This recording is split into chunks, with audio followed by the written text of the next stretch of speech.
Self-made billionaire Lena Bradford meets Jace Monroe, a resilient, down-to-earth man living on the streets after losing his family business.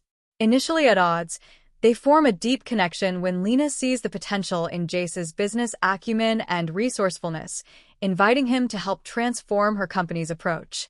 As they work together, Lena learns to value relationships over wealth, while Jace finds trust and purpose again. Their romance faces resistance, especially from Lena's cutthroat colleagues, but ultimately, they prove that true wealth lies in love and mutual respect, reshaping Lena's life and business vision forever.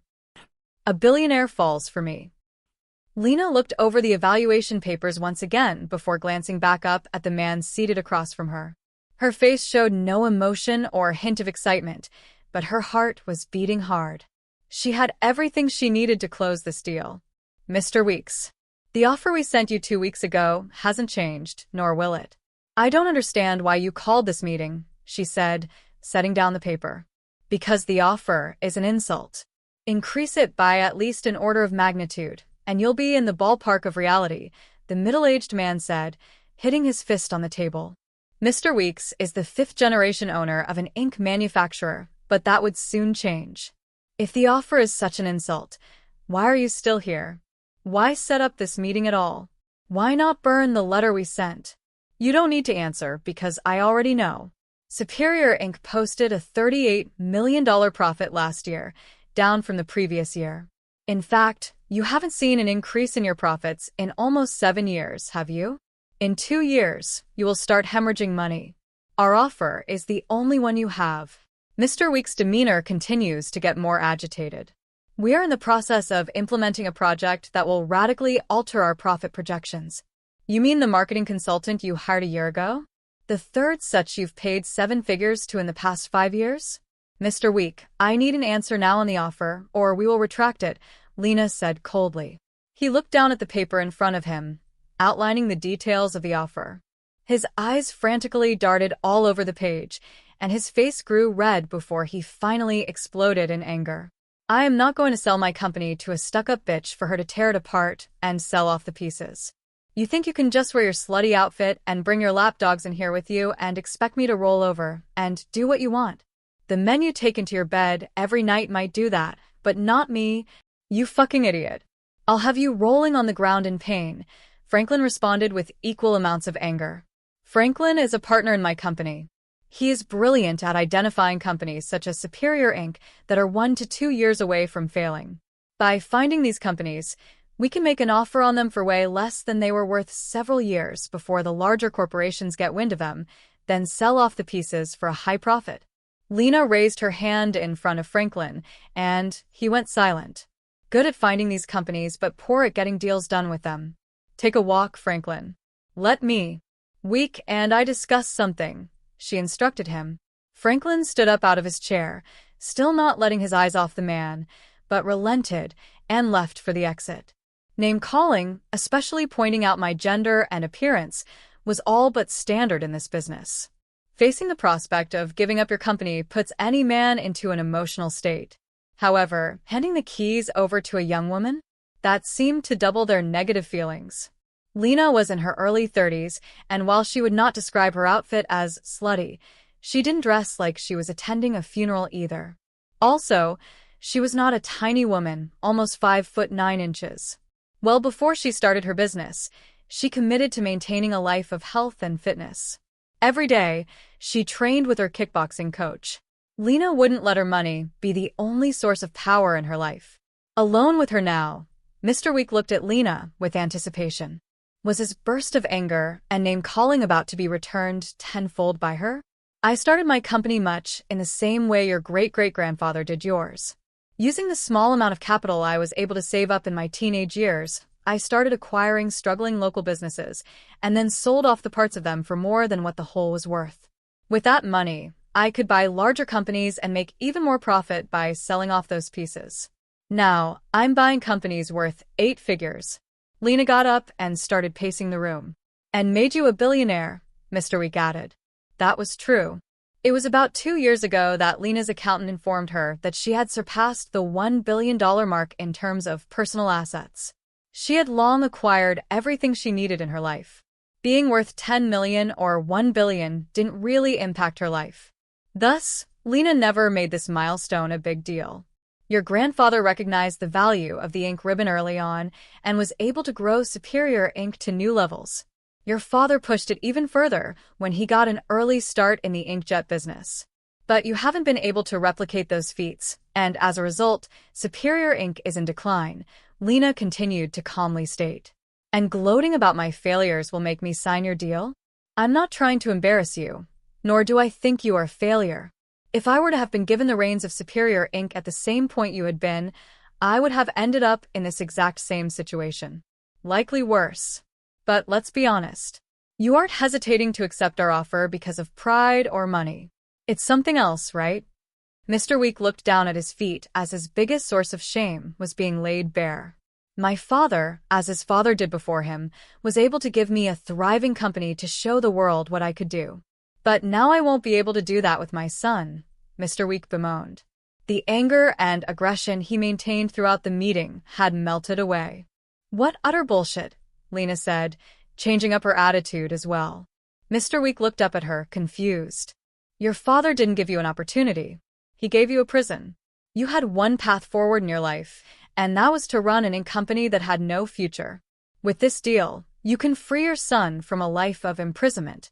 With the money you will make from selling to us, he can start up a business in any field he so desires. You are giving him what the last 4 generations could not give their sons. Complete freedom. Mr. Week stared at Lena as wave after wave of emotion ran through him. He then turned his attention back to the paper that had been placed before him at the start of the meeting. Alan walked out of the meeting room and handed the papers to Franklin. Be careful with those. The ink is still drying. Amazing as always, Lena. You've got to teach me how you get these suckers to sell against their best interest, Franklin said, rushing to keep up with her. First off, don't behave like an emotional teenager, Lena harshly replied. Franklin may add value to the company, but Lena did not care for him personally. His business ethics were always questionable at best. In the 3 years he had worked for her, Lena has heard numerous rumors of him screaming at employees and harassing females. However, every time she has looked into these, the witnesses went quiet. It didn't help that Franklin had started putting his own people into key positions like human resources. The board liked his work too much to simply fire him because Lena had bad feelings about him.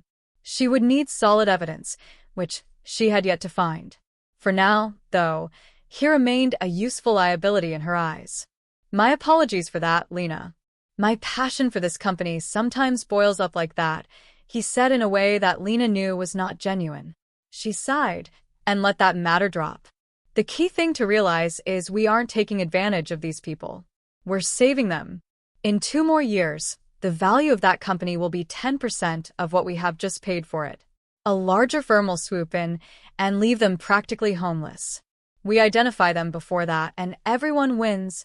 Lena had explained this philosophy numerous times before, but Franklin couldn't accept a situation where both sides would be considered winners. As usual, he didn't acknowledge the lesson. In celebration of our win today, how about you and I hit the town? I can introduce you to the world of fine brandy, he said, changing his tone to be more personable. Miss Goodwin, I'm sorry to interrupt, but I must remind you of your appointment at the soup kitchen this evening, her assistant informed them while trailing behind. Lena couldn't help but smile. She has trained all her assistants to bring up an appointment whenever Franklin suggests a date. However, in this case, it wasn't a lie, as she actually did plan to work in the kitchen today. Thank you for reminding me. Apologies, Franklin, but I am going to have to decline.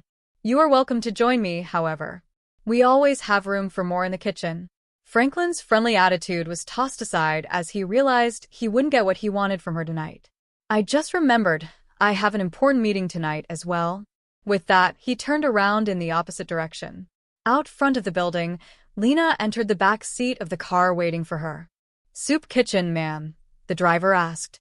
She nodded, and the driver pulled out onto the street to make the short drive there. Lena had committed herself to at least twice a month making time to do charity work. In particular, she wanted to work directly with those who needed help. When Lena's business started taking off, and she became a multimillionaire, her father took her aside one day. Her parents raised her in a modest household, and her father recognized that she was entering a lifestyle with which she had no experience with. People will start to convince you how special you are and how much harder you have worked than those with less wealth than you. It's easy to tell yourself now that you won't forget how people struggle to make ends meet. But after years of being around people who have never missed a rent check, you'll start to believe the bullshit they are constantly telling you. Promise me you'll make time to help people in need. And not by giving money, but by giving your time. See these people. Talk with them. Touch their lives and let them impact you similarly. 6 months later, he passed from heart disease, and she has kept her word. Arriving at the kitchen, she put on her apron and took her place at the counter right when the facility opened, and people started streaming in. Normally, she would have arrived an hour ahead of time to help prepare food, but her earlier meeting prevented that. Good evening. We have fresh hot soup ready to pass out. There are some crackers, too, if you would like, Lena said, passing the bowl she had just filled. Mr. Folds, how is your leg? Was the clinic able to help? She asked the elderly man next in line. It's doing better, Miss Goodwin. Thank you for asking, he responded, taking a bowl. Talking with these people was vital for Lena. She wanted to understand them and empathize with them. Over the next 30 minutes, she continued handing out soup while talking with those she knew and getting to know those she didn't. Today, like most, the line for food was long. You need to hurry it up.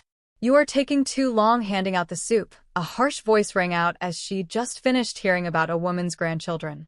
Excuse me, Lena said, looking for the person who had spoken to her so rudely.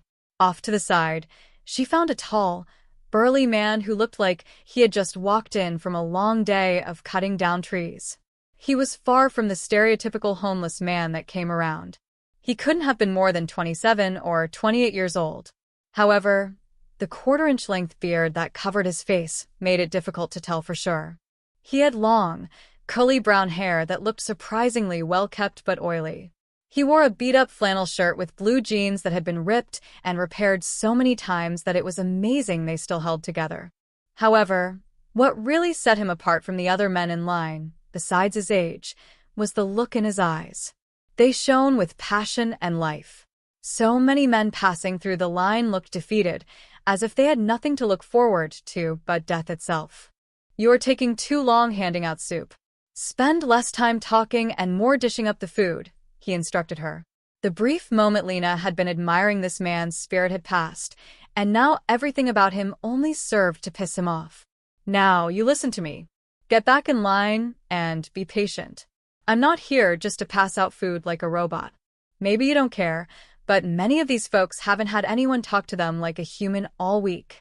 Their stomachs aren't the only thing that's hungry, Lena snapped back. I understand that, but the oddly handsome homeless man shot back, looking annoyed. However, Lena wasn't going to let him harass her anymore. If you are so anxious to get your soup, then arrive earlier next time. We're doing the best we can with the limited people we have on hand.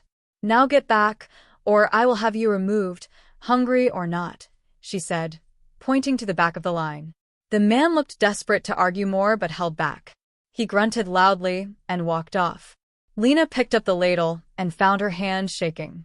That damn man had really gotten her worked up. She has had unruly people in the kitchen before, but not like this. She tried to forget about him, but he kept coming back into her mind. She was soon passing out bowls with little conversation as she stewed on what had happened. She understood how people can get when they haven't eaten in days. But this guy was built like a tank. Surely, he had other ways to get food. Why can't a man like him find a job anyhow? Was he lazy? Maybe that's why he was having such an impact on her. The kitchen's time came to an end, and they closed their doors just as the last person was fed. Lena apologized to the rest of the crew, stating she couldn't stay to help clean up but would be back soon to make up for that. She headed back to the car and, once inside, instructed the driver to head to her next meeting. The meeting with the finance team, ma'am? I just got a call from Franklin informing me the meeting has been moved to another night. He suggested you both meet up at the new bar downtown for drinks instead, the driver said, looking back at her through the rear-view mirror. Crap, thought Lena. She wondered if there ever was a meeting or if Franklin had made it up just to ensure she had no excuse not to get this drink. Fine. It's only a few blocks away. Let's go. The bar reeked of arrogance and $45 martinis. The ideal place for someone like Franklin. He waved her over to the corner booth he probably bullied and bribed his way into. Thank you for joining me, Lena. I figured you could use a drink after being around those beggars for the past hour. There's a Calvados brandy. They just got imported that you must try. He snapped his finger and got the attention of a passing waitress. Bring out 2 fingers of the Calvados for my friend here, he commanded. Apologies, Lena said to the frightened waitress. I'll order for myself and wait for our actual waiter to arrive. Looking relieved, the waitress went on her way. Fingers are a measure of whiskey, not brandy. Just so you know, Franklin. As he usually does when corrected, he didn't address what was said and moved the conversation on. Lena, I know you've had concerns about the change in strategy I've been pushing, but let me explain it better. Lena has heard Franklin give this pitch numerous times and had firmly rejected it an equal number of times. Still, it was best to let Franklin ramble on first before shutting him down again. We've been passive in the acquisition market, waiting for companies to start to head towards a path of failure, which we grab them up from. But what if we take the initiative? So many businesses are living on the edge. The difference between a successful business and failure could be a rumor. Maybe someone creates some buzz about a competitor introducing a new product that will eat away at their share. What if a bank makes a lowball offer on the business that spooks investors away? There are so many possibilities that we ourselves could undertake. Artificially decrease the perceived value of a company, and then we swoop in and buy it up. We could increase profits 10 times in only a few years. We could also ruin people's lives unnecessarily. I didn't start this company to destroy the hard work of men's and women's livelihoods. I want to catch companies before they completely fail, she replied, as she always does to this pitch. You're making a mistake, Lena. The board is really excited by this, and I worry your reluctance will force their hand, he said, looking smug. Franklin was too good at weaseling his way into making people think he was a good guy. We wouldn't change any minds tonight, so she changed the subject. I've heard you recommend a lumber mill out east for our next acquisition. Tell me about that. It's a small deal, but the company is starting to struggle and could be an easy win for us. I've got it handled, and we'll bring it to the board for approval in a few weeks. No need for your involvement. Everything this man touches, Lena feels a need to look over, but would leave this matter to him. What's with you today, Lena? You seem agitated. Did that guy from Superior Inc. bother you that much? Franklin asked, showing unusual concern for her. While she typically never opens up to him, her cocktail was feeling warm inside her, so she figured she would share a bit. There was this homeless guy at the soup kitchen, but not like you typically think of them. He was young and healthy. Anyway, he really got on me about giving out food faster. It really hit a nerve with me. Guy was probably an alcoholic who just wanted his free handout. Not worth a second thought, Franklin said dismissively. Lena nodded in agreement, but knew there was much more to this man than was apparent. Lena excused herself after finishing the single drink, much to Franklin's complaint, but he should feel lucky she showed up at all, she thought. Fine. I need to make a call anyway, he said, opening up his phone as she walked away. Outside the bar, Lena found the sidewalk crowded and the street jammed with cars. Knowing she wasn't going to get picked up here anytime soon, she called her driver. Meet me 2 streets over. There's an alley I can get through to reach there, she instructed. She navigated across the street and entered the alley, which was a welcome break from the crowds and noise of the road. Only about 20 feet from the end of the alley, a large garbage truck pulled in, carrying a dumpster. Hey, watch out. I'm in the alley, Lena yelled out. The dumpster was raised up, so she couldn't see the driver. The truck made no indication they could hear her and continued to advance up the alley towards her. This was bad. The alley was barely wide enough for the truck to fit. She had no ability to get out of the way of its advance. Seeing no alternative, Lena turned and ran towards the opposite entrance of the alley where she had entered. But it was hundreds of feet away while the truck was tens of feet away and gaining speed. Lena ditched her heels and sprinted on her bare feet along the dirty pavement, but the truck continued to gain. The alley was lined with doors connecting to the businesses it shared a wall with. Seeing no alternative, she picked a door and prayed it would be unlocked. To her horror, though, the handle wouldn't Turn. It was locked, and she was dead. She turned to face her fate in the form of the bright headlights approaching her. Something grabbed her arm, and a loud thud was heard, followed by another with an accompanying crash. Lena was disoriented and thought maybe she was hearing the sound of the truck hitting her. She was flung onto the ground, and the bright lights were gone. The smell of Chinese food filled her nostrils. She wasn't dead or even badly hurt. "Are you okay, ma'am?" It was a male voice asking her this, and she felt a hand grasping her shoulder. "Yeah, I think so. Let me get up," she said, slowly getting on her feet. Maybe a bit bruised, but otherwise she felt no pain anywhere. She must have somehow avoided being struck by the truck.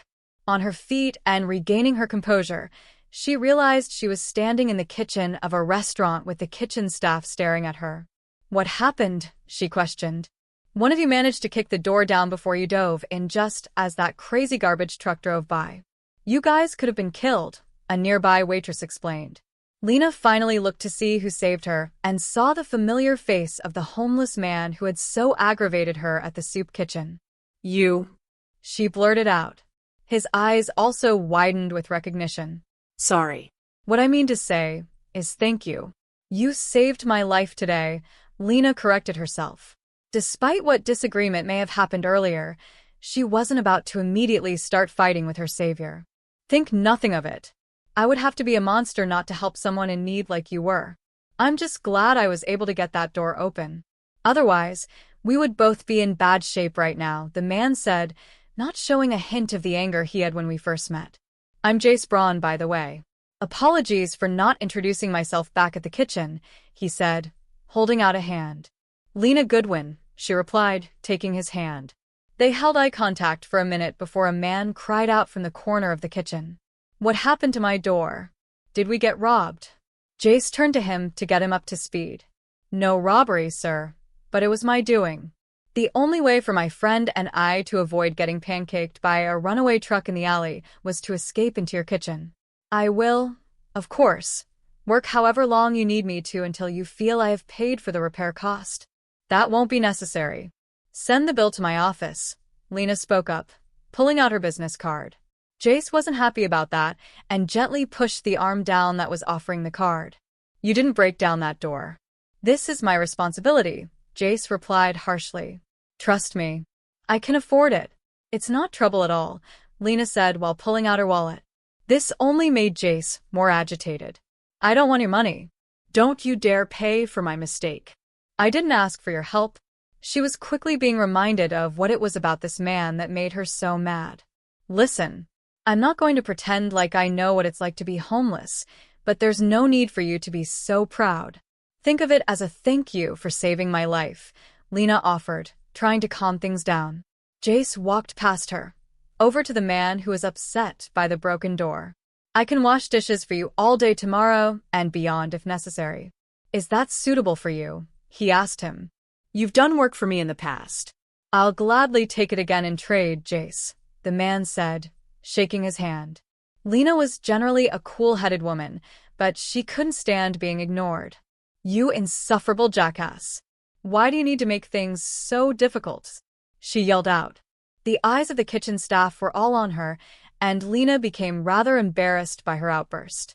She took a deep breath and decided to let the topic of payment for the door pass. "Can I at least take you somewhere to patch you up? Your shoulder is skinned up." "Please let me do something for you," Lena pleaded. Jace considered her cautiously before slightly rolling his eyes and giving in. "I have some bandages I salvaged at my place. If you really must do something, you can help me apply them there. But no more offers of help, understood?" Lena nodded. It was only afterward, as she followed him out of the kitchen and back outside, that she wondered where they were going. He said he had things back at his place, but isn't he homeless? Was she being led to a ragged tent next to a dumpster? Come to think of it, was she being led somewhere he could attack her? However, she quickly calmed herself down from this notion. Hadn't he just saved her? Why would someone save you from harm only to deal it out later? The owner of the kitchen also seemed to know him, which made her feel better. While she followed him, she called her driver to inform him of the situation. "Do you need me to come to you, ma'am? Are you in danger?" the driver asked. "No, I don't think so. Not now, anyway. Stand by, and I'll let you know when I'm ready to leave," Lena instructed him. Hanging up her phone, Jace looked back at her. "I don't mind if your friend wants to come as well. I can appreciate the danger of the streets. I experience them every day. I imagine it's worse for a woman, especially a pretty one like you." Walking through an alley, Jace brought them to a nook between two buildings. Lena was met with the sight of what looked like a cardboard fortress. It seemed Jace had constructed a 10 by 10-foot structure that was tall enough to stand in. He entered the construction through a hinged door. Lena felt the walls, and they were amazingly rigid. "I attached 3 layers of cardboard together with rivets that I assembled from scrap I found lying around. A lot of the local shops give me their good cardboard in exchange for me cleaning out grease traps and other dirty jobs like that," he said, noticing her admiring the material. "How come rain doesn't ruin it?" "The roof is lined with multiple layers of plastic bags that I flattened out. It's also slanted, of course. I picked this specific area for my home as it's a bit higher elevation than the ground around it, so water doesn't accumulate at its base. Finally, the roofs of the buildings around me here drain water off on the opposite side from where I am," he explained.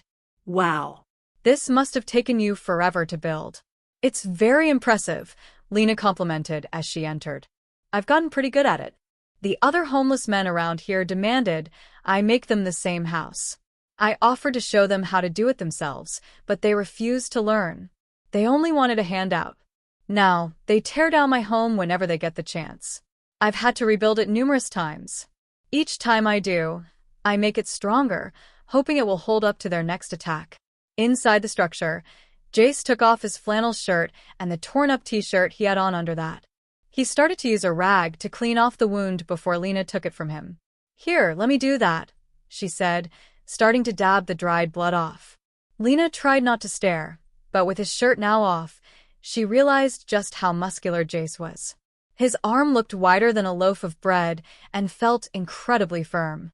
As he breathed, she could see his back muscles tense up and relax. The man looked like he was built out of titanium. She couldn't let this go and had to ask, "You have a deal with one of the gyms nearby where you can work out there or something?" Jace looked back at her. "No. I don't have time for the gym. If you are wondering how I keep in shape, let's just say the streets are tough. Keeping my home intact isn't the only thing I have to fight for. Every scrap of food or trash that is useful, I have to fight for. There are hundreds of desperate people on the street. Some of them will fight you for the tiniest thing. When I first started living on the streets, I had to get strong fast or starve." "I'm sorry to hear that, Jace. It sounds like a tough life," Lena said, cleaning off the last of the blood. "Thank you for saying that, but I don't need sympathy. I've offered to help and share with many of the people here, but they don't trust anyone. I'm afraid a lot of that mistrust has rubbed off on me. I don't want to be a project for someone to take on to make themselves feel better. I can survive fine on my own," he said, turning away from Lena. "You might not believe me, but I can empathize with you a lot. Every time someone is friendly or nice to me, I can't help but wonder if they have alliterative motives. Where are your bandages?" Jace pointed to a box and Lena went over and pulled them out. "That's true for a lot of attractive women like you, I'm sure," he responded. Lena laughed. "That's true, and thank you for implying I'm attractive. But no, I'm referring to something else. But let me ask you something first. Do you honestly not know who I am?" Jace looked at her carefully, as if he was just asked a question he was supposed to know but couldn't recall. "Have we met before, ma'am? I mean besides at the soup kitchen." Lena studied his response but didn't get any sense he was being deceitful. It was a rare occurrence these days that someone wasn't already fully aware of her monetary worth before they even met her. She considered not revealing this fact to him, but hiding it seemed to put her on the same level as those who befriended her, only to seek out wealth for themselves. "I'm not one to brag or reveal this to people, Jace, but I feel a need to be open with you. My full name is Lena Goodwin. I'm the founder and CEO of Goodwin Acquisitions. I guess I'm what you could call a billionaire. Saying the words feels embarrassing somehow. Like she was trying to show off to this man, but that wasn't her intention. She worried this might prompt a poor reaction from the man. I understand what you mean then. A lot of people probably only interact with you because of your wealth. It's impossible to know when someone genuinely cares for you. Lena was shocked to hear this.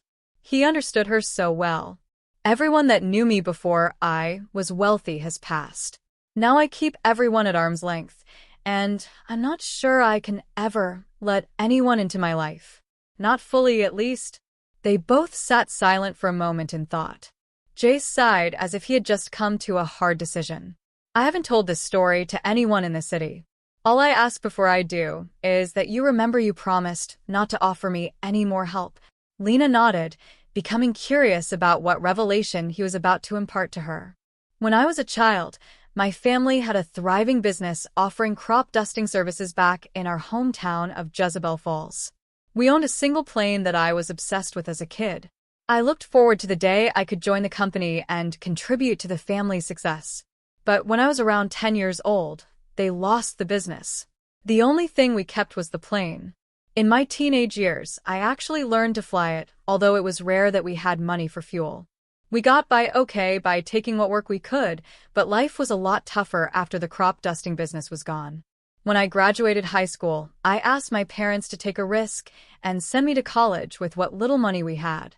I said if I could get a business degree, I could support the family. Well, they agreed, which became the biggest regret of my life. Jace paused there as the story seemed to bring back some raw emotions. Take your time, Jace.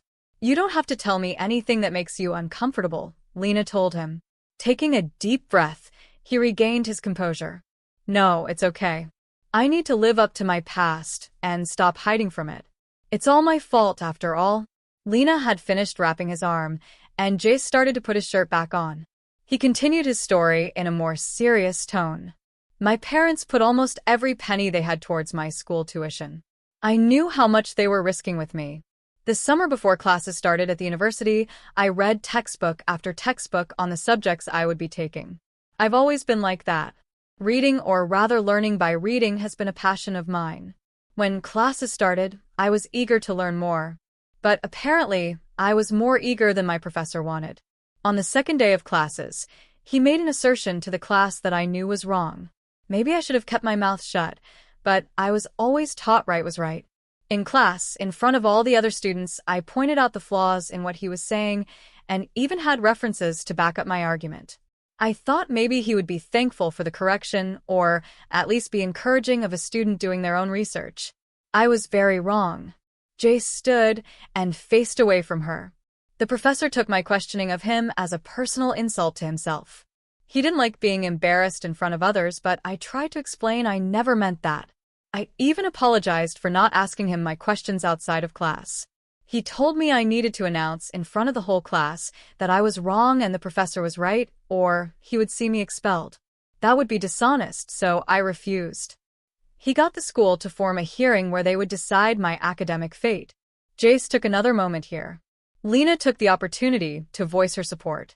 I've known that many professors are only concerned with their reputation and not seeking out academic knowledge. I had no idea they would take that so far, though. That must have been tough, especially with you only being a teenager at the time. He turned back around to face Lena once again. My parents decided to drive up and be with me for the hearing.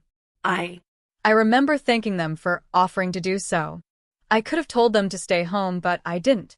I wanted them here with me for it. The morning they were driving up, they got hit by a bus that drove through a stop sign. It turns out later that the driver should have never been allowed to drive due to previous incompetence he had displayed. They were killed instantly. Oh my God. I am so sorry, Jace.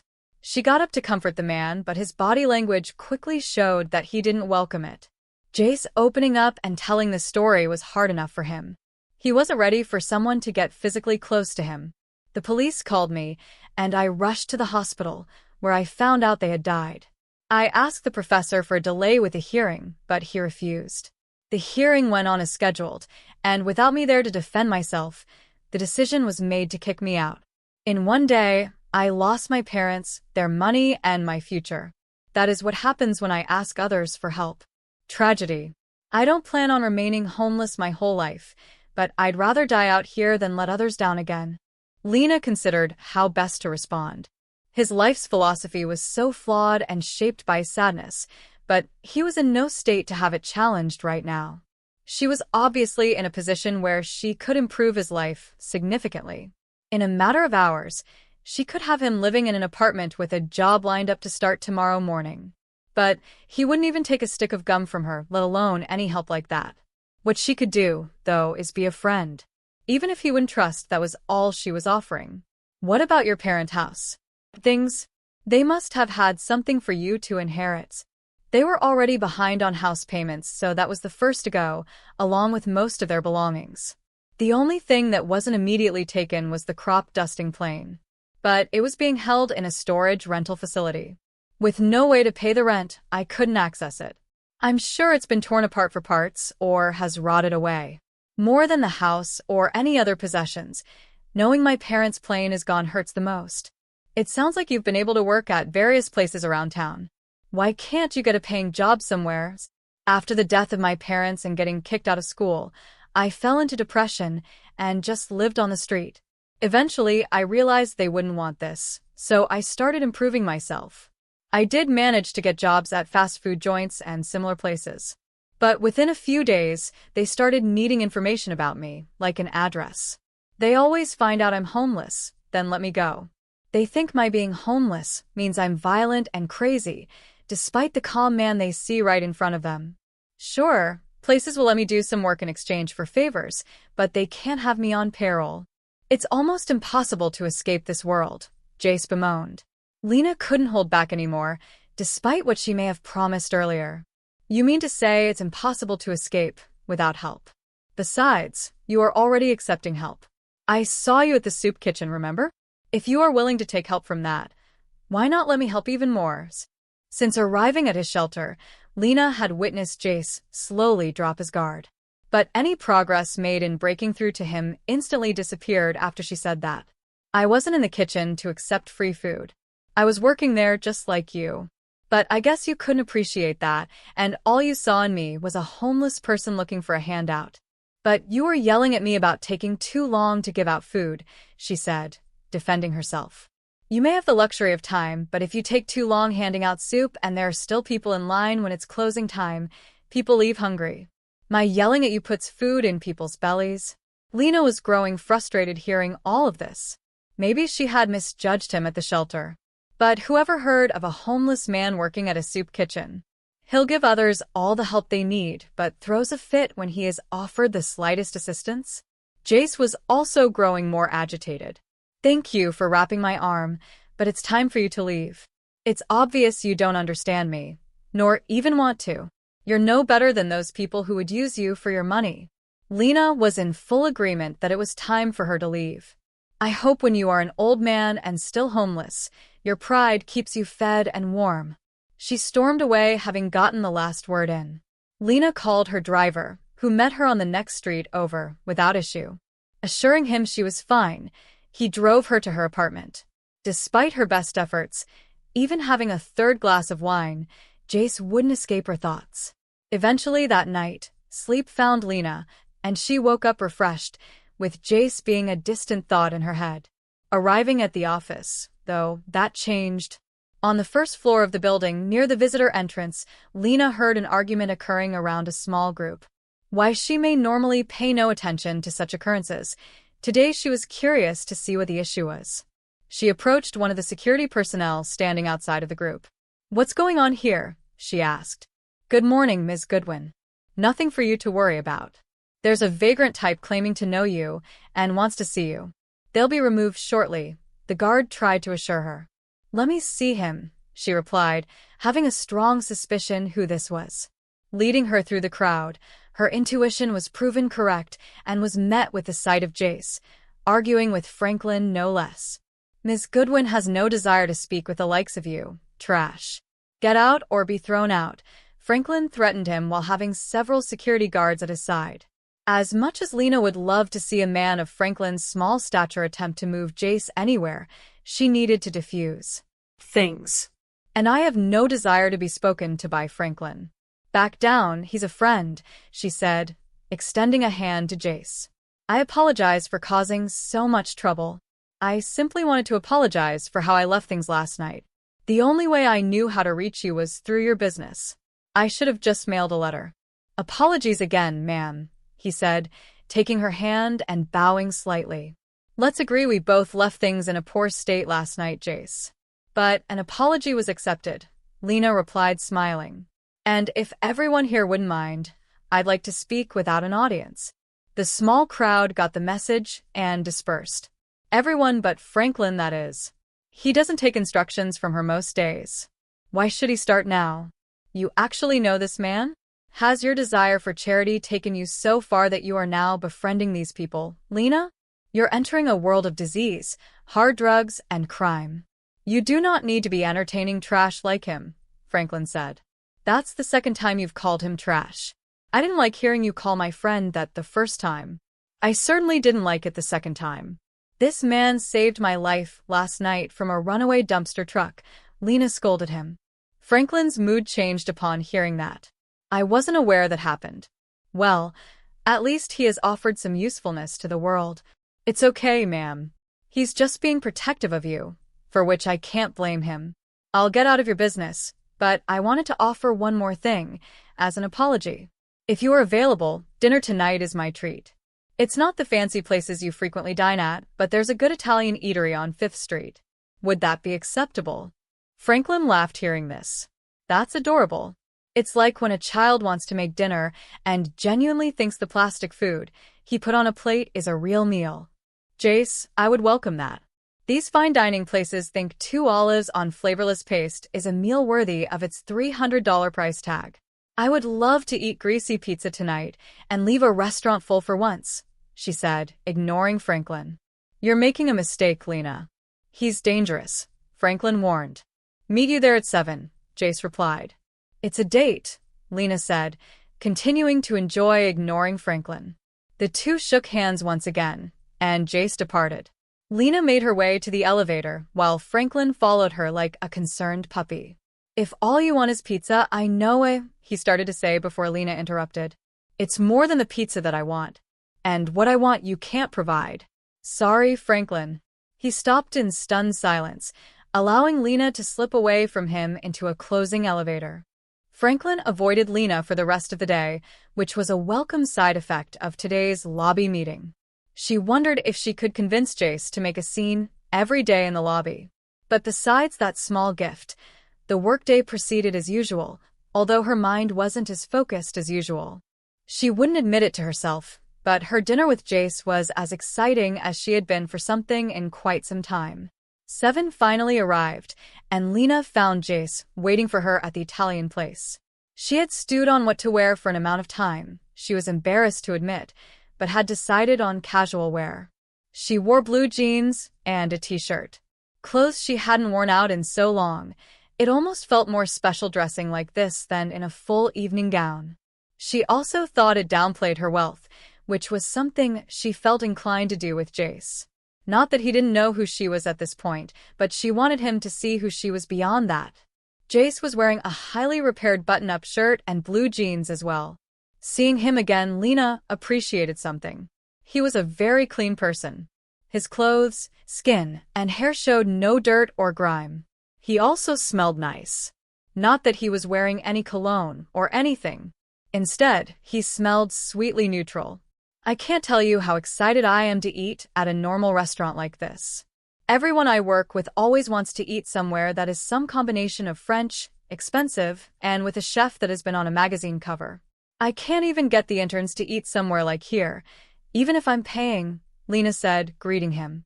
I've never actually eaten here myself, but the word on the street is they are the best. At least the best at $10 per plate, he joked.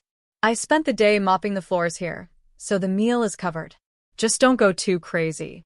Although I can always mop more. Sitting down, we decided to split a small pizza with sausage and mushrooms. So many people hate mushrooms. I don't get it. They go good with almost everything, Lena complained.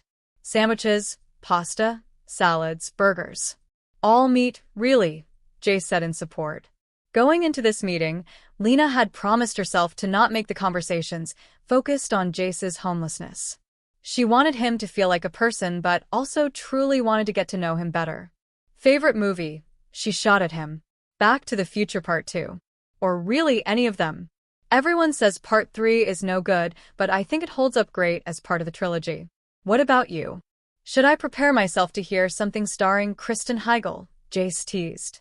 Lena nearly spit out her drink. Kristen Heigl? What is 2005? No, I prefer films I can better relate to, like Richie Rich, she said straight-faced. Jace went awkwardly silent. That was a joke, Lena finally pointed out. Oh, thank gosh. I honestly wasn't sure. The two sat for over 2 hours, discussing happy memories, favorite things, and occasionally embarrassing stories. So, yeah, I thought hash browns were made of fish up to an age I'm ashamed to admit, Lena admitted. Hash browns? You mean the food that tastes just like French fries? What is fish like about it? Jace teased. Is it white on the inside? Okay, I demand a new topic of conversation. With the bill already covered, the two of them headed out of the eatery and agreed to walk around town. Jace really enjoyed explaining interesting things about the various businesses they passed. Bakeries like this use one of the most amazingly durable chemicals, he said, pointing to the passing bread company. Chocolate, Lena said jokingly. Ha! But no. I'm talking about baking soda. It's used in cooking. It's used to clean silver. It even absorbs smells. What else can claim that? The biggest asset of a gas station is its location, Jace said as they passed one. Studies have shown people are willing to pay 5 cents more per gallon just to avoid a left turn on a busy road. That's also why you will see multiple stations on the busy corner. Lena stayed quiet and let him continue to teach him about the businesses they passed. The active ingredients, the chemicals that actually help you, make up a small portion of the pills sold by pharmacies like this one. The rest of it is a filler chemical, so the pill isn't tiny. They typically use things like sugar or chalk. He looked over at Lena. How long have I been talking? I'm rambling, aren't I? I'm sorry. It's been a while since anyone has actually listened to me. Lena took him by the hand. No, don't feel bad. It's adorable hearing you talk like this. But also impressive. Where did you learn all of this? The two continued to hold hands as they walked. Libraries. Being homeless gives you a lot of free time, so I fill it by reading and learning. You're an amazing man, Jace. I'm sorry if this upsets you, but you are being wasted on the street. You could add so much value to society if you would just get the chance, Lena said. She knew she was taking the topic towards possible conflict, but it needed to be said. And I will find that chance myself without favors or handouts. Just you see. I will earn it, Jace declared. Well, you've earned this at least. Lena stepped in front of the man and put her arms around him, pulling him in for a kiss. Allowing it to carry on for a few seconds, Jace then slowly pulled away. Sorry, I need to know. You're not doing this out of pity, are you? I don't want that. I'm doing this because I'm on a date with a hot guy who somehow got my engine revving from talking about baking soda, Lena said with a seductive smile. Jace looked back at her for a second before saying, I can accept that reason. He leaned back in for the kiss. That night, on a street corner in the city, a homeless man and a billionaire kissed. Each kiss was electric for Lena, but she knew she had to stop, or else her feelings would take complete control of her. Wow. Did you also learn how to kiss like that in a book? She asked him. Jace smiled devilishly and elected not to reveal every secret he had. Listen, tonight has been fantastic for me. If you are okay with it, I'd like for things not to stop here, she said to him. I'd like that too, he admitted. This Saturday, my work is holding a company party. It's just a fancy get-together for people to pretend like they all get along outside of work, but really, we will just end up talking about work more. You being there would make it 100 times better for me. I know you don't like being given free things, so how about you mow my lawn later or something? Lena was nervous asking him this for some reason. I'd love to go. What do I need to wear? I can lend you a suit of my late father's. You look to be about his size. Saturday afternoon, I'll have my driver drop it by for you. The party will be at 8 p.m. I'll meet you at the lobby, she explained. Are you nervous about what your colleagues will think about bringing a homeless guy to this fancy get-together? Jace asked. Am I worried what people will think about bringing an attractive, brilliant young man to meet them? No. Just don't yell at the caterer about serving the food faster, she joked. Jace gave her a look but appreciated the jab. He escorted her back to her car, where her driver was waiting. They shared one more kiss before calling it a night. The week crawled by for Lena, but eventually, the night of the party arrived. It was the first time she had ever looked forward to one of these work get-togethers. Unlike the last time she met up with Jace, this time, she wanted to look elegant and wore a long purple dress with a hairstyle and makeup to match. Jace, after all, had been provided with a tuxedo. Arriving at the lobby, though, Lena was taken aback by the sight of him. He looked ravishing in the tuxedo, like it was tailor-made for him. Moreover, his beard was trimmed, and his long hair was slicked back. He was stunning. Wow. I know it's a cliché to say this, but you clean up good, Jace. How did you manage this? He took her hand and kissed it before answering. People throw away things well before they are totally used up. Razors, toiletries, everything. I guess people discard things before they realize their true value, Lena said before kissing him. Now come on, let's go upstairs and mingle with these people. They are always bugging me about my love life. I finally have someone to show off. The two headed up the elevator and joined the party on the top floor. Lena admitted she was a bit nervous to herself. She wasn't ashamed to bring Jace, not at all. She couldn't care less what these people thought about her bringing a homeless man to the party.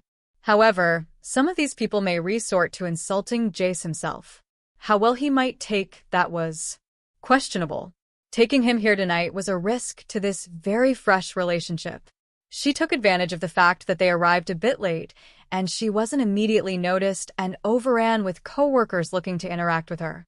She spotted a friendly group and blended in with them. Lena, we were just wondering where you were. Who's your friend? One of the women in the group asked. This is my date, Jace Braun. We met just a week ago, but he saved my life. That prompted the two of us to tell the whole story, although Jace's homelessness didn't come up in this telling. But enough about me. Tell me what you do here at the company, Jace asked the woman. Well, right now, I'm gathering information on a glass manufacturer we are considering buying. They're struggling with raw material prices and are at risk of going under, she explained. It's the sodium carbonate, isn't it? Or soda ash, as it's commonly called. There is really only one source here in the US. The large manufacturers all have long-term contracts with them, resulting in the small producers having higher prices, Jace impressively stated. That's exactly right. Do you work in glass or something? She asked him. No, just an avid reader. You should recommend they partner up with a glass recycler. The more recycled glass they use, the less raw materials they need to purchase. Maybe they should even get into the returnable glass market. Well, it's not really our job to fix these companies, but rather buy them out and sell them, the woman said, looking at Lena, confused. That makes for a small immediate payday, but fixing a company could create a continuous cash flow source, Jace countered. Another man spoke up in the group. Maybe. But that's not the business Ms. Goodwin created, he said, probably thinking Lena was feeling attacked. Maybe it could be, Lena said, thinking about it. A 7-figure payout is hardly a small payday. This lumber company I'm going to convince the board to let us buy will dwarf what the glass company makes in a decade. Franklin had found Lena and joined the group. Yes, Franklin. We all know how excited you are about this lumber company you want us to acquire, Lena responded with minimal excitement. You don't look familiar, big guy. Are you a new hire of Lena's or something? He said to Franklin, seemingly not noticing who he was. Jace Braun. I'm here with Ms. Goodwin, but I do not work for anyone, Jace responded, holding out a hand to Franklin that was never grabbed. Franklin had a bad habit of not looking people in the eye he didn't care about. But Jace's response finally triggered him to look at his face. Holy shit, you're the homeless guy. He looked at Lena.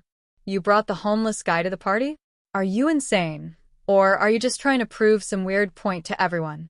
He's probably going to excuse himself to get high in the bathroom before sneaking around to find stuff to steal. Lena was expecting this to come out sometime tonight, but having it revealed by Franklin was the worst-case scenario. I brought a fascinating and intelligent man with me tonight. Maybe I was hoping you might emulate some behaviors off of him, Franklin, Lena said, rising to his defense. Just because he saved you in that alley from that dump truck doesn't mean you owe him anything. Things were getting very tense, but Jace tried to bring things back down. It's true, I am currently living on the streets. I had some misfortunes in my youth that led me here, but I have never partaken in drugs. I don't even drink alcohol, he said in a calming voice. Lena herself hadn't realized this about him. Everyone standing together had a glass of champagne or other drink in their hands but Jace. He hadn't even taken any food. But if anyone here is uncomfortable with my presence, I can leave without issue. This is your company party, after all. The group looked at each other for a bit before one of the women spoke up. I was actually really enjoying your stories. I would rather you stay if you can, she said meekly. Others in the group then spoke up in agreement, and the awkwardness was lifted. Well, I need to go handle some business. Not all of us have the luxury of wasting time with such frivolities, Franklin said, leaving. Lena remembered, though, that it was he who had insisted the company hold such events. The couple shrugged off Franklin's comments and continued mingling with colleagues at the party. They did ask about his homelessness, to which Jace would answer their questions, but the subject hardly dominated the conversation. Instead, he continued to impress people with his knowledge while he continued to better understand how Goodwin Acquisitions operated. Word got around the party about how charming and interesting Jace was, and the two of them rarely had any time when he wasn't introduced to others in the company. Overall, the night went far better than Lena could have hoped. She could also tell how much Jace loved it. He has been starving for intellectual conversations for years, and tonight was a feast for him. They stayed almost an hour past when the party was scheduled to end but finally decided to call it a night. Let me walk you home, Lena insisted. Truthfully, she wanted to spend more time with Jace, particularly alone. Walking out of the lobby, Lena finally allowed herself to relax. The party was an immense success. Thank you for joining me tonight, Jace. I can't believe we stayed so late. Usually, I just make an appearance at these things and try to slip out as soon as possible, Lena admitted. And thank you for having me. I'm amazed that you built this whole company. All of these people have jobs thanks to your efforts. That's what I want to have as well. I want to create something from nothing and grow it into something amazing, Jace said, looking deep in thought. But I didn't create it from nothing. I had lots of help along the way. My parents were able to help pay for my schooling. I had friends who invested when it was a startup. I had people contribute their ideas and time. I never could have done all of this by myself. Jace didn't respond but looked as if her words were bouncing around in his head repeatedly. They walked down the street at a leisurely pace, holding hands. Feeling a few drops of rain on their heads, it quickly became a strong downpour. We're close to my shelter. Let's take cover there, Jace shouted as he took off his jacket and used it to cover Lena from the rain. They ran together and made it to Jace's place as the rain came down hard. Inside, Lena was impressed to find the place dry. You weren't kidding. This place really is waterproof. Jace secured the door close, and the whole hut made you feel like you were protected from the elements, just as you would in a house. Having to live and sleep in a wet area is the quickest way to getting sick. I put a lot of effort into ensuring that doesn't happen. The rain might go on for a while. You don't mind if I stick around for a while, do you? She asked, handing the jacket back to him. I almost insisted you stay for a bit. I don't have much to offer here, though, he said. Lena eyed her host up and down. I can think of something you can offer me, she said in a lustful tone. Before Jace could respond, Lena was on him and had met his lips. Like a circuit reconnected, electricity flowed through their lips and into their bodies. Lena reached her hands up and started unbuttoning his shirt. Jace nudged her away. Are you sure you're okay doing this here? You don't have to do this, he said. Lena took a step back, reaching behind her back. I'm safe anywhere as long as I'm with you, she said as she unzipped her dress. She let it fall to the ground, revealing her body to the man standing before her. Lena was not an overly sexual woman. Other matters always took priority in her life, but things have been different since she met Jace. The priorities of her business and personal life were put into question, and she knew this was something she wanted to do. Jace eyed her body up and down hungrily. Despite his earlier reservations, this was something he had wanted desperately as well. He let himself fall to his desires as well, and embraced the naked woman standing in his humble abode. Passion and lust overwhelmed both of them. Lena could have gotten them a suite at any hotel nearby. Her wealth could make almost anything possible, but instead, she found herself making love in a cardboard shelter in an alley. It wasn't degrading or humiliating. In fact, none of those thoughts ever popped into her head. The important part was she was with a man she was beginning to fall for. Her wealth played no part in the feelings these two had for each other, and the sight of their first time together was the perfect representation of this. Lena longed to feel the muscles of the man that had annoyed her the first time they had met. Her hands explored every inch of lean tissue the man had. But he was more than a hot body for her to play with. She had used her wealth in the past to gain the attention of male models and even sports stars. But these relationships were always hollow feelings and dependent on her wealth. Take her money away, and these men would lose all interest, she knew. But Jace couldn't care less about what she could offer financially. Jace, meanwhile, had long accepted loneliness as an inescapable part of his life, only to have this woman show him a path to personal fulfillment. The conversations the two had exchanged were more interaction than he could have ever hoped for, but now this gorgeous woman was giving him so much more. Not out of pity, not using him as a charity case, but being with him for who he was. The storm outside mirrored their passion. Thrusts were matched with flashes of lightning. Moans were accompanied by crashes of thunder. And pleasure flowed continuously like the rain. They found themselves lying together just as the storm started to pass. Wow, so apparently, I really needed that, Lena said as she caught her breath. I went 2 days once without any food. On the third day, I finally got a restaurant to agree to give me a meal after I washed dishes for them for nearly 5 hours. The burger they gave me was the greatest thing I've ever eaten. Making love to you today exceeded that burger, Jace said, rubbing her shoulder. Well, I'm glad having sex with me was better than a burger, she teased him. Listen, Jace. I know you aren't going to like hearing this, but I want you to work for my company. Not because I feel sorry for you or because we are lovers, but because I think you could add a lot of value. You impressed almost the whole company today at that party. You're full of knowledge and ideas. Hell, I almost want you to take over my position. This idea had been nagging her all evening. She knew he wouldn't like it, but she had to take a shot at it. Jace didn't respond right away, which Lena took as a good sign. He was actually thinking about it. I'll accept an interview. The people who interview me, though, can't have been present at the party and can't know about our relationship. They must approve me without any input from you. Those are my terms, he replied. Lena sat up excited. I can agree to that. All I want is to get you in front of people who can independently see what you can do. That's all I ask. The two kissed again. With the storm completely past, Lena got dressed and called it an evening. The best evening she had had in years. But it was time to head home. Jace escorted her to the street, where her car picked her up. The following Monday, Lena went to Human Resources to request that Jace be included in the next round of interviews. She told them nothing other than to include him despite his lack of a degree and experience. 2 days later, Jace arrived on site for the interviews, again borrowing a suit from Lena. I'm going to be mowing your lawn for a year at this rate, he joked. I don't mind that at all. Just remember you shouldn't wear a shirt while operating the mower. The manual clearly states that, for safety reasons. Trust me. Jace said, smiling at her. Jokes aside, you'll be interviewed by 3 people today in separate meetings. You are one of 10 people they are talking with.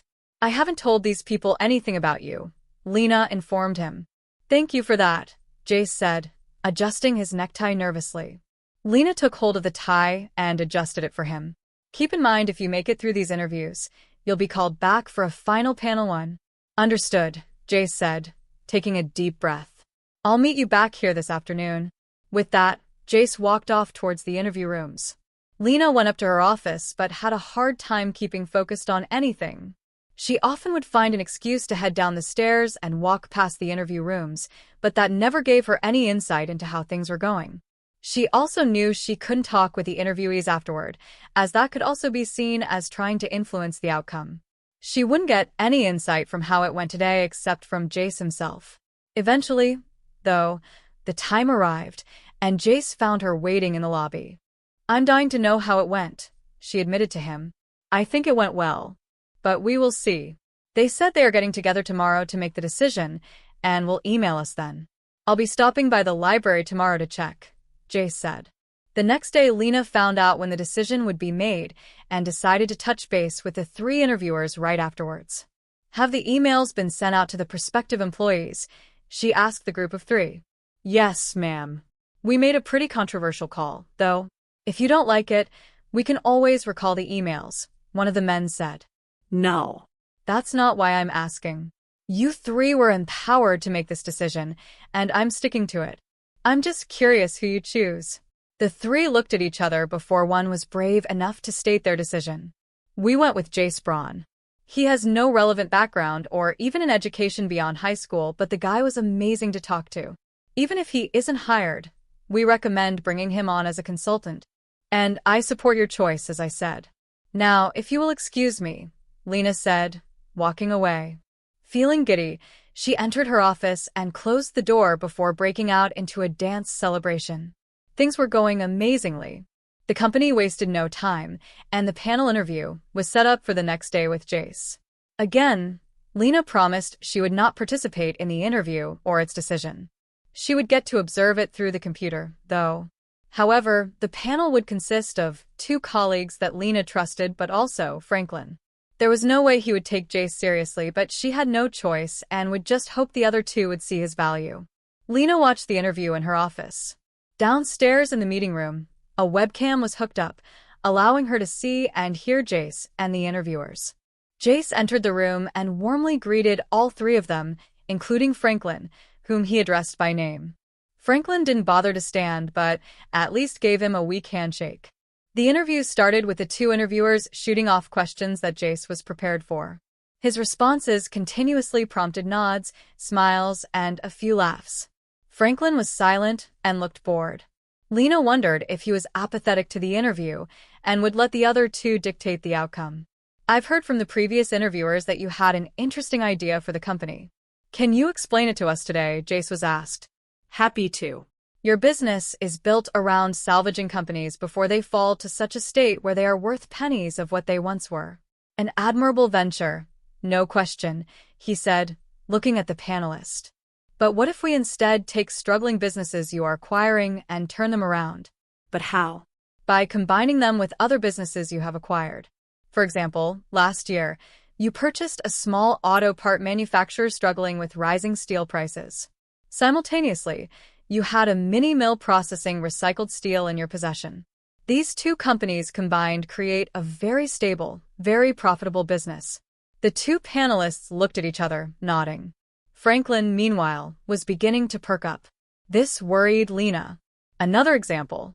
You previously obtained a regional car rental company that had trouble getting capital to buy new cars. Meanwhile, they were selling their used ones for a fraction of what they were worth to third-party sellers. Combine them with the used car dealerships you bought, and that problem will be solved," Jace proudly explained. "But that's not what we do. And those ideas are risky. What if they fail?" Those were the first words Franklin had spoken in the interview.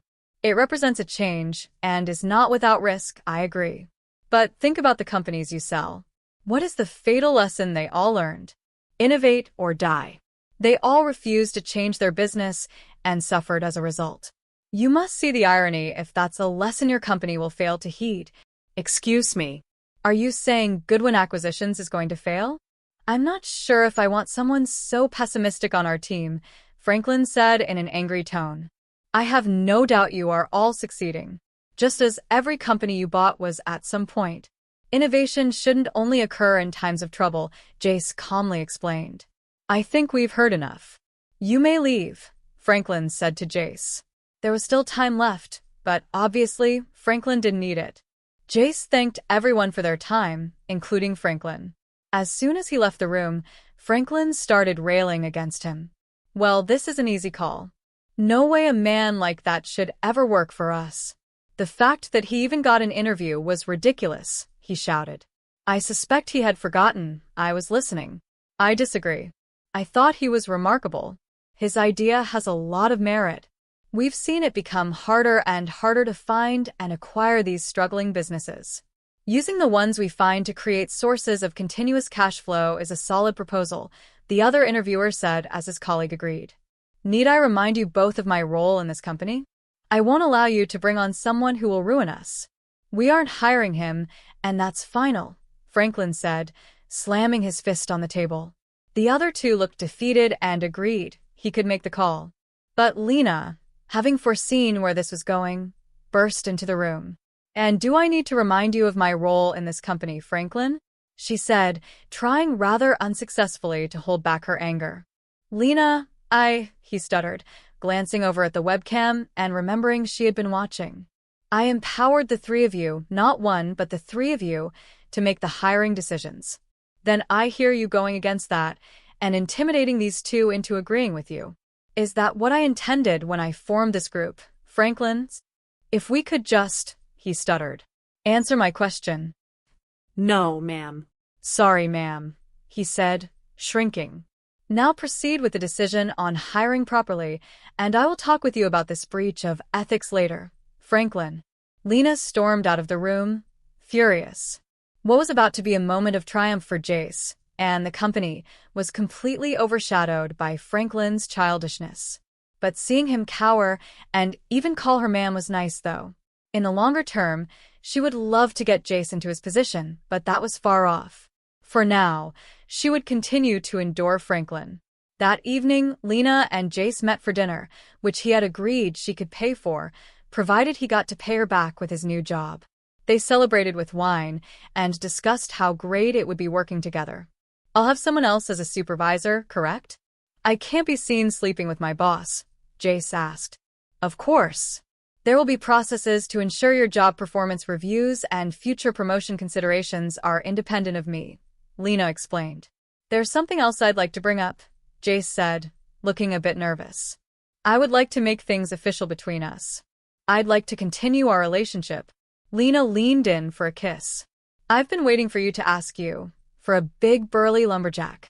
After dinner, at Lena's seductive urging, they both returned to her house in the suburbs. She was eager to make love, too, and wanted to spend the whole night with him. She adored their first time together at his shelter, but better to sleep together in a bed. Minutes after arriving, she had them both nude and in the bed rolling together, their bodies intertwined in all the best ways. Lena wanted this to be her life. Innovating at work with someone she loves, and then returning home together and releasing the lust they built up all day working together. And on this night, they ended up releasing that love several times. Catching their breaths, but glowing in the aftermath of their lovemaking, the couple lay in bed together. I want you to present your idea to the board tomorrow. There's no reason for us to get started on it right away. We'll change everything together, she said before kissing him again. The following day, Jace arrived at the board meeting nervous but sure-footed. Lena stood up and introduced him to the board. Good morning, everyone. I want to welcome our newest hire, Jace Braun, to the team. I've asked him to come here today to present what I think could be a revolutionary new direction for this company, Lena proudly stated. Ms. Goodwin, isn't it true that you and Mr. Braun were dating at the time of his hiring? Franklin spoke up. In all of the years she has known him, it was a rare occurrence for him to call her Ms. Goodwin. If you are suggesting he was hired through inappropriate means, I can assure you he was interviewed through the normal process in which I had no role. Franklin, you yourself were part of it and had a say, Lena said, not liking where he was taking this. But Mr. Braun had no qualifications for this role. No previous experience or education. We've never hired someone like him before, he continued. Like I just said, he was hired through... In fact, he has spent the last several years homeless. You hired an unqualified homeless man you were dating, Franklin said, interrupting her. For the third time, he went through the multi-level interview process of which I was never part of, Lena said, growing agitated. You keep saying that, but wasn't the panel about to recommend against hiring him before you intervened? That's not. Answer the question, Franklin said, hitting his fist on the table. She could see a slight smile on his face when he said that. The room was quiet, and all eyes were on Lena. Most noticeably, Jace's, who looked at her in dismay. In his mind, this would be a complete betrayal if it were true. Ms. Goodwin, a board member asked. It is technically the truth, Lena admitted. The room erupted in argument. Some rushed to her defense. Others called for her head. Jace simply left without looking back. Jace, wait. It's not what it sounds like, she yelled to him as she started to chase. But Franklin stepped in front of her to stop her. Based on the gross misconduct exhibited by her, I motion that the board vote to remove her immediately from her leadership role in this company. Lena nearly slapped his smug face but held back. You accuse me of misconduct? Is that a joke? But before the two of them could get into an argument, the board called an order to the meeting. We cannot vote on the removal of Ms. Goodwin in this meeting. The motion can, however, be brought up for our meeting later in the week after we vote on acquiring the lumber company proposed by Franklin. There, we can consider all of the facts before making our decision. Until then, however, Ms. Goodwin will need to refrain from participating in company business. The meeting was dismissed. Lena knew she should stick around, talk things over with board members, and get them on her side for next week's vote. But she only cared about one person's opinion right now, Jace's. Franklin revealed she had gone against his wishes and used her position to secure his hiring. She had only done that because the interview process was being abused by Franklin, but Lena appreciated now that she had still broken her word.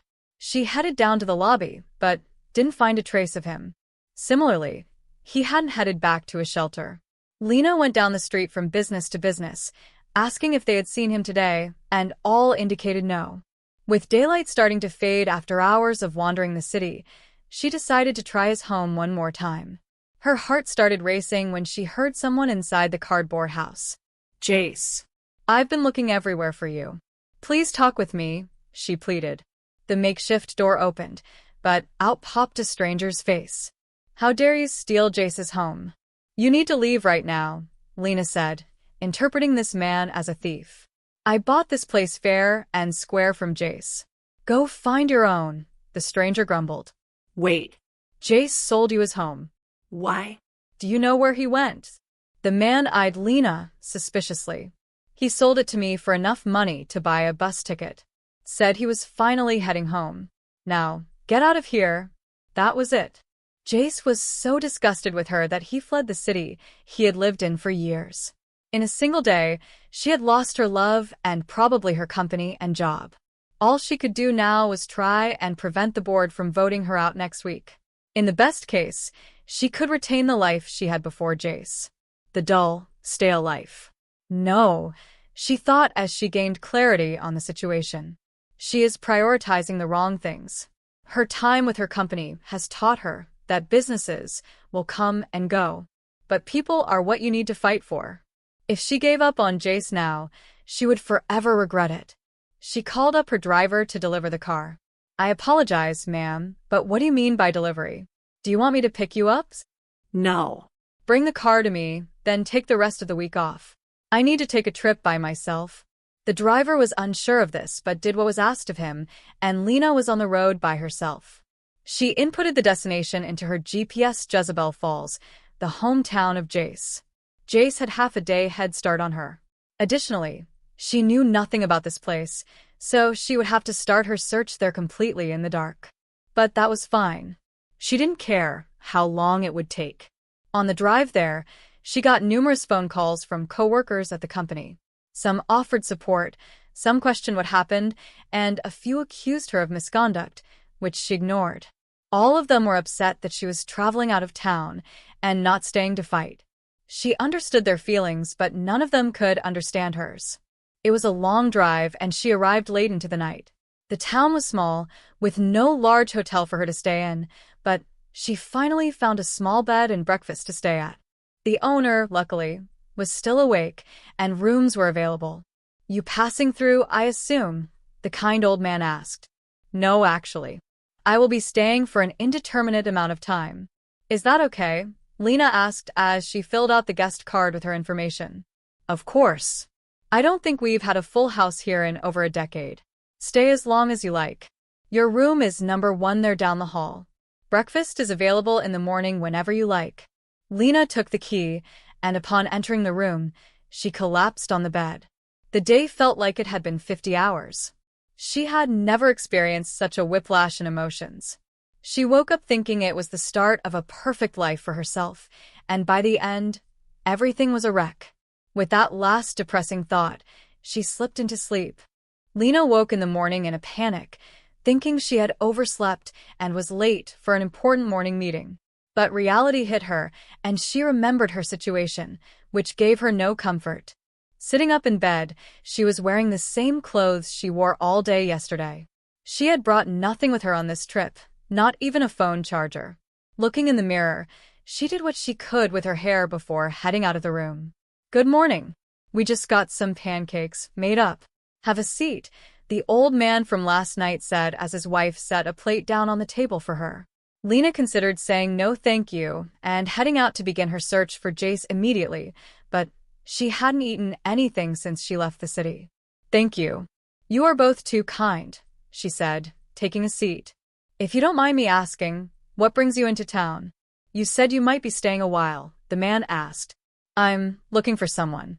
A friend I drove away and needed to apologize to," she reluctantly admitted. Lena generally did not like revealing her business to strangers, but if she was going to succeed on this trip, she needed to change herself. "It's a small town. We might be able to help." "What is their name?" the woman asked while pouring some coffee. Jace. "Jace Braun. He's in his late 20s. Used to live here about 5 or so years ago." The older couple looked at each other. Everyone in town knows about the Braun family and the terrible passing of their parents.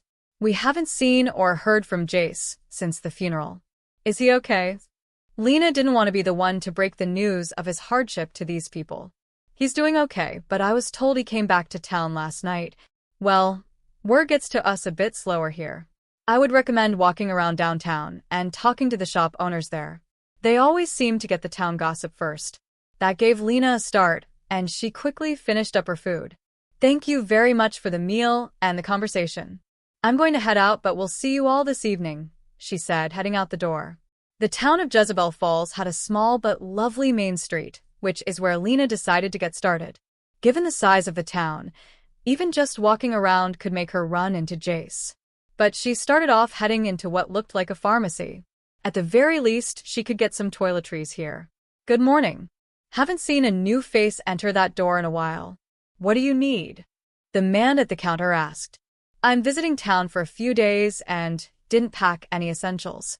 But I'm also looking for someone who may have just returned." "Jace Braun." The man's eyes opened wide. Yeah. "I heard he came back last night. Haven't seen him myself, though." That was the first bit of good news she had heard since the board meeting. Her intuition had been right about him returning home. Lena took the items she grabbed to the counter. Seeing his family's crop dusting plane fly around was always a treat. "It's such a shame they went under." "Why did it fail, if you don't mind me asking?" she asked, as Jace never told her the whole story.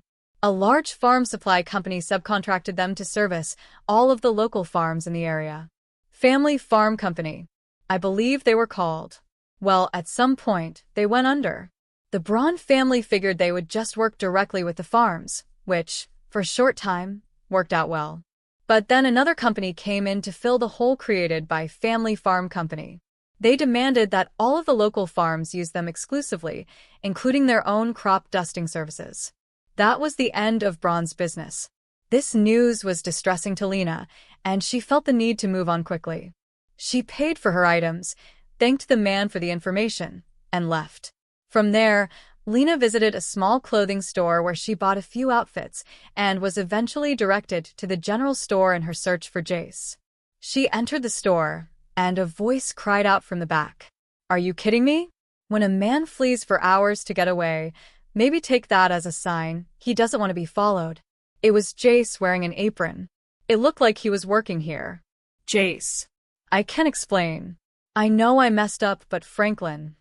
I don't want to hear a word about Franklin, you, or anyone from that wretched city. The only good you did me was convincing me to give up and return here. Now I'm going to have to ask you to leave," he said, returning to his work. No. I'm a customer, and I have a right to shop here, Lena said, deciding to mirror his stubbornness. Is everything okay out here, Jace? A man emerged near the counter. He looked likely to be the owner of the shop. Yes, sir, just helping out a customer, Jace replied, accepting that he couldn't get rid of Lena. The owner went back into the back room of the store. Jace, please. What can I do to make up for what I did? Lena pleaded. You think your money and influence can fix everything, don't you? Not in this case. You've shown me that's all you care about, he said in an angry but quieter tone.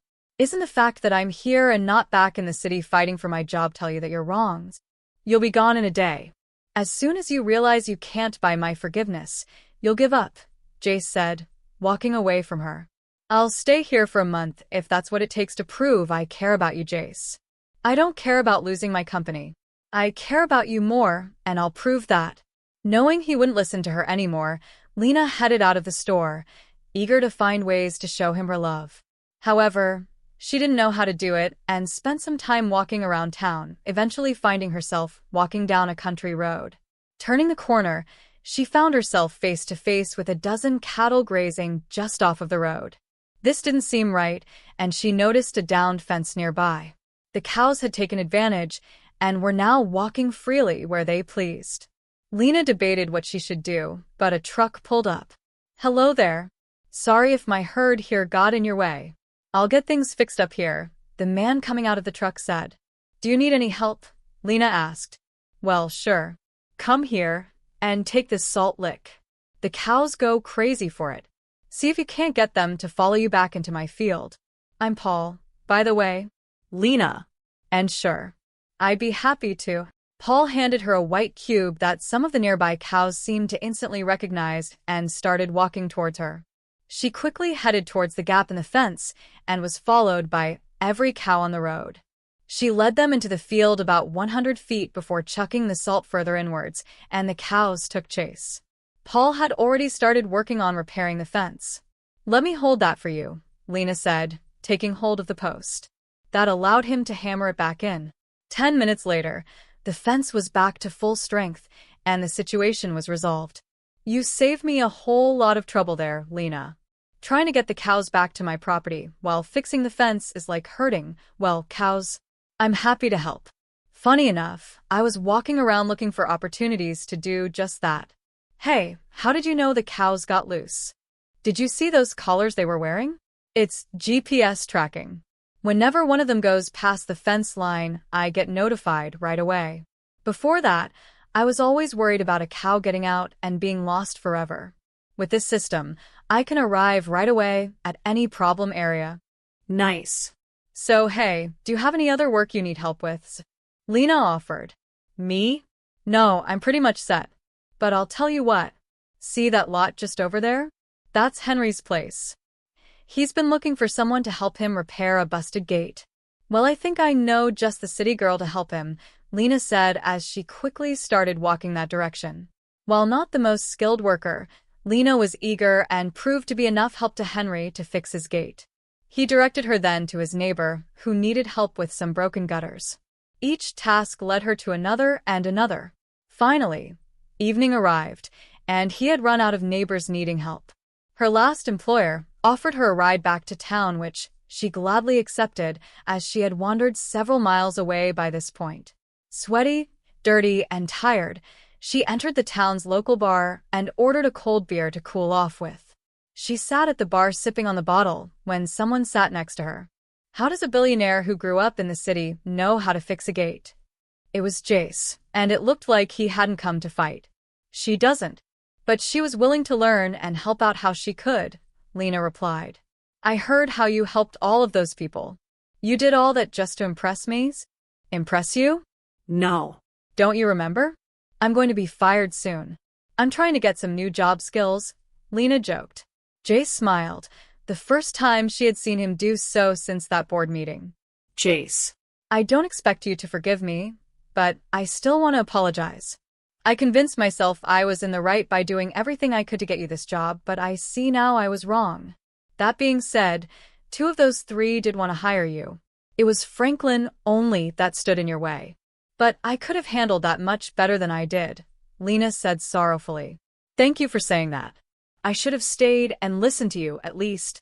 Everything you've done has been to help me, and I've done nothing but make it more difficult. It's obvious I still haven't processed my parents' death and need to seek out therapy. You've taught me something, too, Jace. I realized I had no passion in my life. I was too caught up in things I thought I should be doing and not what I wanted to do. The two sat for a bit in silence before Jace spoke up again. I've learned something else, though. The lumber company that Franklin wants to buy is here in Jezebel. If that sale goes through and he tears it apart, this town will never recover. I don't understand it, though. I knew the owner of the company. He would never sell to someone who wouldn't keep it running, Jace bemoaned. You mean Mr. Groth?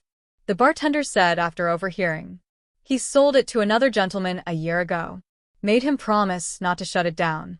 It seems he is getting around that agreement by selling it himself to someone to sell it for parts. Who is the new owner? Jace asked. Let me think. He wasn't from around here. John Weiss, I believe it was. Weiss is the same last name as Franklin. Maybe it's by chance, but that seems too convenient, Lena said, thinking about it. Call the board. Get them to look into the sale, Jace suggested. I can't. I'm about to be fired, remember? I'm not supposed to be involved in company business right now. The two felt helpless as they sat there, unsure what to do next. But Lena refused to be so powerless. She chugged the rest of her beer and slammed it on the bar. Even if there's a chance Franklin is doing something fishy, I have to check it out. I'm going to the offices of that lumber company. Maybe I can find something there, she said, getting up. And I'm coming too, Jace said. What I'm doing might be skirting the law a bit here. Are you sure you are up for this? I spent numerous years of my life homeless, which is basically illegal in this country. I'm used to it. Lena smiled, and the couple was off. They elected to walk to the lumber mill's offices, and by the time they arrived, it was pitch black out.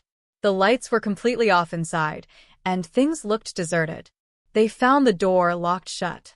Maybe we can break a window, but that might draw attention to us, Lena said, looking around. I got this, Jace said confidently. He took out a few small needles from his pocket and stuck them into the keyhole. It took him over a minute, but eventually, the door clicked and swung open. Is that something you learned being homeless? Lena asked. Homeless? No. Being a dumb teenager? Yes. Inside the office, they started looking around, eventually finding a computer. Jace, I think this is probably our best bet, Lena said, directing him to the screen. She sat in front and turned it on. As she feared, the computer asked for a password. Crap. Looks like a dead end, Jace said. Lena wasn't so sure. She opened up a nearby drawer and pulled out a single post-it. On it was written the phrase, password 1. She typed it into the computer, and it was accepted. Is that something you learned being a billionaire? Jace asked jokingly. Billionaire? No. Working with morons? Yes. Lena went straight to the email and searched Franklin Weiss, and numerous search results came back. Franklin had been talking with John even before he bought the lumber company. Digging deeper, she found out the reason. They were brothers. The emails laid everything out. John bought out the mill and has held on to it for a few years. Starting a few months ago, Franklin started evaluating the company for a possible buyout. In reality, he was overinflating its value so that Goodwin Acquisitions would buy it for tens of millions more than John had originally paid for it. The two of them were scheming to rip off the company for their own personal benefits. I finally got you, bastard, Lena said. She had a feeling for years that he was doing something unethical, and she finally had proof. She plugged a USB flash drive she kept on her keychain into the computer and copied all of the emails into it. Suddenly, a voice cried out behind them. Who the hell are you? A man bearing a resemblance to Franklin yelled out. John the First, presume, Lena said, pulling her flash drive out. Lena? Oh crap. He turned and ran. He's going to warn Franklin, she said, taking chase with Jace following closely. John turned a corner and went out of sight. When Jace and Lena caught up to that spot, they couldn't see him anywhere. Everything was dark, so they stayed close together and walked into a nearby room, trying to find a sign of him. Something is spread all over the ground, Lena pointed out. The door behind them closed, and they heard the sound of a hard click. John had trapped them in here. Jace took a shot at breaking down the door, but it wasn't going to happen. I can't see anything in here. Feel around and see if there's a window or something, Jace suggested. They spent what felt like an hour going around the room, but found nothing. Damn. The board meeting is in the morning. I would need to leave now if I were to get there in time to stop the sale, Lena said, feeling helpless. What about your phone? Jace asked. I haven't charged it since yesterday morning. It's long dead. There's nothing we can do but wait, Jace said. I know you're right. Lena, on the ground next to him. I'm sorry, Lena. I feel like this is all my fault. If I hadn't gotten you to try and stop the sale of this lumber yard, you could have gone back and tried to keep your job. I created a company that preys on people's livelihoods. Yeah, I say that I'm saving them by buying them before they become completely worthless. But is a vulture that starts eating an animal before it's dead any less of a scavenger? Deep down, I knew what I was doing was wrong, but I was so good at it.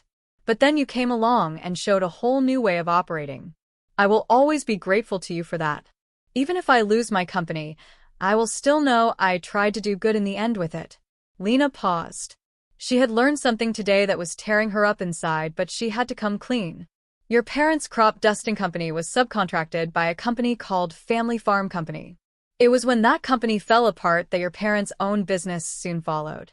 Family Farm Company was one of the first companies I acquired and sold off the pieces. I am directly responsible for you and your family falling apart. I'm so sorry, Jace. I've known that the whole time. As soon as you told me your company's name, I knew exactly who you were, Jace said. Lena really wished it wasn't so dark, so she could see what his face looked like as he said those words. But why? She stuttered, unsure how to respond. You didn't destroy any part of my family. We were a complete family with, or without that crop dusting business. But when I learned who you were, I wanted to learn more about you. Were you a good person or the greedy jerk I always imagined?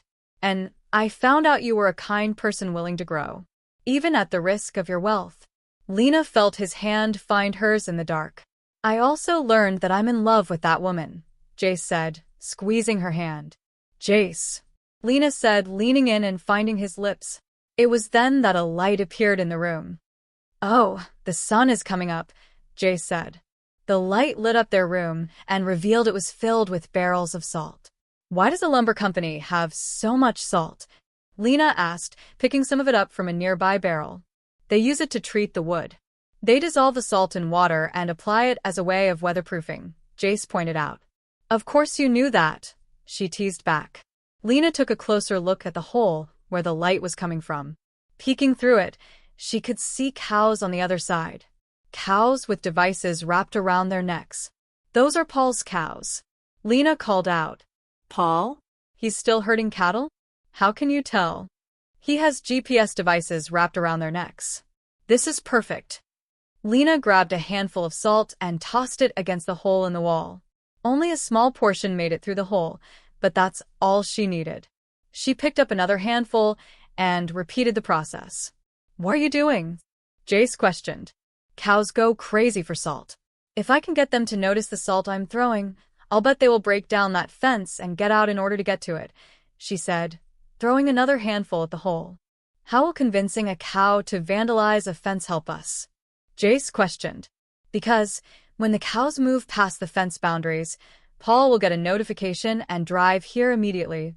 It was then they heard something snap outside. Peeking out of the hole again, Lena was thrilled to see a cow had done exactly as she had hoped and broken through the fence. Good cow, she yelled out. How did you know all of this? Jace questioned. You're just upset I knew something you didn't, she teased. 5 minutes later, just as she predicted, Paul drove up in his truck. Paul. Paul's. Lena yelled. Paul looked around, confused, but finally figured out where he was hearing his name coming from. He walked over to the wall they were yelling from. Lena? What are you doing in there? He questioned. We're trapped in here. The front door is unlocked. Can you get us out? Lena explained as quickly as she could. Paul walked away, and a couple of minutes later, the door opened, and Jace and Paul were freed. Jace? When did you get back? Paul asked, seeing a friend for the first time in ages. Just a couple of days ago. Listen, I want to catch up, but right now, we need to get her to the city as fast as possible, Jace said frantically. What time is it? Lena asked, fearing the answer. 6:30, he said, holding up his phone. We'll never make it, Lena said in despair. What if you call them and tell them what we learned? Jace suggested. I doubt anyone will take my call. John has probably already warned Franklin, and he has probably told everyone not to talk to me or risk losing their jobs. The only way we can make it is if we fly, not that there's a plane available. What if there was? Paul asked with a smile. Paul refused to elaborate on this comment, but ordered us into his truck and drove us a short distance to a nearby barn. He pushed open the door, revealing a beautiful-looking propeller plane. That's my family's plane. How is this possible? Jace said, running up to it and examining it. A group of us pooled some money together and bought it before it could be sold off by the bank. We've been keeping it maintained here ever since. We always knew you would come back sometime, Jace, Paul said happily. The screen in the room began projecting the emails that she and Jace found at the lumber mill. John Weiss, the current owner of the lumber mill, is Franklin's brother. In his diligent analysis of his brother's company, Franklin is recommending we pay 10 times what he paid. Lena explained, walking around the room. This is fraud, Franklin. We'll see you jailed for this, a board member said, examining the emails. Franklin backed up from the crowd, mumbling. No. You don't understand. She. Jace then walked into the room, which set Franklin off. You. If you hadn't saved her from the dump truck, I paid to kill her. He ran up to Jace with his fist ready to punch, but Jace stepped to the side. Behind him, Lena stood ready and popped him right in the face. Several security guards then picked him up and took a raving Franklin away. Well, I, for one, say we vote down both the lumber mill proposal and the one to fire Ms. Goodwin. In fact, I think we owe you an apology to you both. I ask that you please stay on as the leader of our company, the board member asked. On the condition that you agree with my proposal to revamp the company, as Jace has suggested. Lena insisted. A vote was taken, and all agreed. Tired, Lena announced she was taking the rest of the week off. The new direction can wait till Monday. She and Jace headed back to her place to regroup. Where will you go now, Jace? You sold your shelter away. You're like double homeless now, Lena asked. I was thinking if my girlfriend asked me to move in with her, I would accept it, Jace shyly stated. She might agree to that, but only if he accepts it as help and not something that she needs to be paid back for. I can accept that, Jace said.